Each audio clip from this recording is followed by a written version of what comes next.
गणपतये नमः। आज बुधवार के दिन आइए सुनते हैं गणेश जी की यह कथा, जिसे किसी भी व्रत या अन्य किसी कथा को सुनने के बाद अनिवार्य रूप से सुना जाता है। गणेश जी की पूजा के उपरांत विनायक जी की कथा, गणेश जी की कथा को सुनना अत्यंत ही शुभ होता है।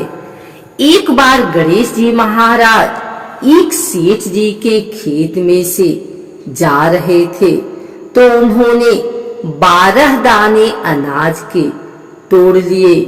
फिर गणेश जी के मन में पछतावा हुआ कि मैंने तो सेठ जी के यहाँ चोरी कर ली। तो गणेश जी सेठ जी के 12 साल की नौकरी करने लग गए। एक दिन सेठानी राख से हाथ धोने लगी, तो गणेश जी ने सेठानी का हाथ पकड़कर मिट्टी से हाथ धुला दिया। सेठानी सेठ जी से बोली कि ऐसा क्या नौकर रखा है, नौकर होकर उसने मेरा हाथ पकड़ लिया। सेठ जी ने गणेश को बुलाकर पूछा कि तुमने सेठानी का हाथ क्यों पकड़ा?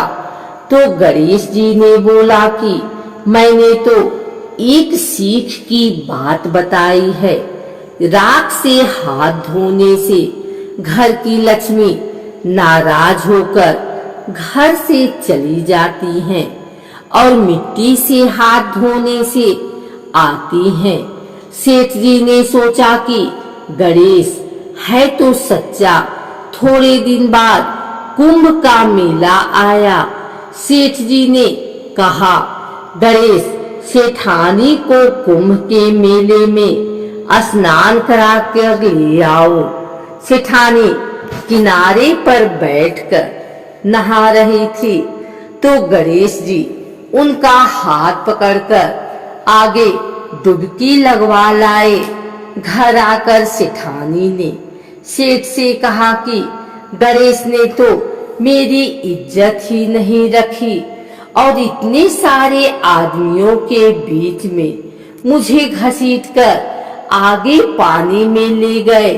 तब सेठ जी ने गणेश जी को पूछा कि ऐसा क्यों किया? तो गणेश जी ने कहा कि सेठानी किनारे बैठकर गंदे पानी से नहा रही थी, तो मैं आगे अच्छे पानी में डुबकी लगवाकर ले आया हूँ। इससे अगले जन्म में बहुत बड़े राजा और राजपाट मिलेगा। सेठ जी ने सोचा कि गणेश है तो सच्चा। एक दिन घर में पूजा पाठ हो रही थी, हवन हो रहा था। सेठ जी ने गणेश को कहा कि जाओ सेठानी को बुलाकर ले आओ। गणेश सेठानी को बुलाने गए, तो सेठानी काली चुनरी ओढ़कर चलने लगी। तो गणेश जी ने काली चुनरी फाड़ दी और कहा कि लाल चुनरी ओढ़ के चलो। सेठानी नाराज होकर सो गए। सेठ जी ने आकर पूछा, क्या बात है? तो सेठानी ने बोला कि गणेश ने मेरी चुनरी फाड़ दी। सेठ जी ने गणेश को बुलाकर बहुत डांटा और कहा, तुम बहुत बदमाशी करते हो। तो गणेश जी ने कहा, पूजा पाठ में काला वस्त्र नहीं पहनते हैं, इसलिए मैंने लाल वस्त्र के लिए कहा। काला वस्त्र पहनने से कोई भी शुभ काम सफल नहीं होता है।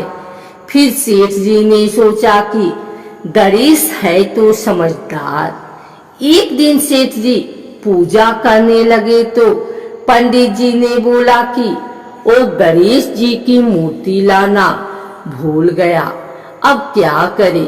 तो गणेश जी ने बोला कि मेरे को ही मूर्ति बनाकर विराजमान कर लो, आपके सारे काम सफल हो जाएंगे। यह बात सुनकर सेठ जी को भी बहुत गुस्सा आया और वो बोले कि तुम तो अब तक सेठानी से ही मजाक करते थे, मेरे से भी करने लग गए। तो गणेश जी ने कहा, मैं मजाक नहीं कर रहा हूँ, मैं सच कह रहा हूँ। इतने में ही गणेश जी का रूप धारण कर लिया और सेठ तथा सेठानी ने ही गणेश जी की पूजा की। पूजा खत्म होते ही गणेश जी अंतर ध्यान हो गए। सेठ सेठानी को बहुत धोखा हुआ और उन्होंने कहा कि हमारे पास तो गणेश जी रहते थे और हमने उनसे इतना काम कराया। तो गणेश जी ने सपने में आकर सेठ जी को कहा कि आपके खेत में से मैंने 12 अनाज के दाने तोड़ लिए थे, उसी का दोष उतारने के लिए मैंने आपके यहाँ काम किया था। सेठ जी के करोड़ों की माया हो गई। हे गणेश जी महाराज, जैसा सेठ जी को दिया वैसा सबको देना, कहते को सुनते को और सारे परिवार को दे देना। बुधवार का दिन व्रत रखने के लिए उत्तम माना गया है। इस दिन बुधदेव के साथ भगवान गणेश की पूजा की जाती है। मान्यता के अनुसार बुधवार के दिन व्रत रखने से जीवन मंगलमय हो जाता है।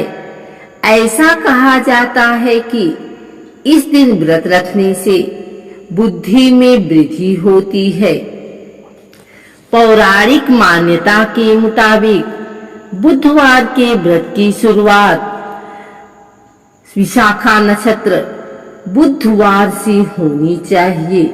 ऐसा कहा जाता है कि जो इंसान विधि पूर्वक बुधवार का व्रत रखता है उसकी हर मनोकामना पूरी होती है।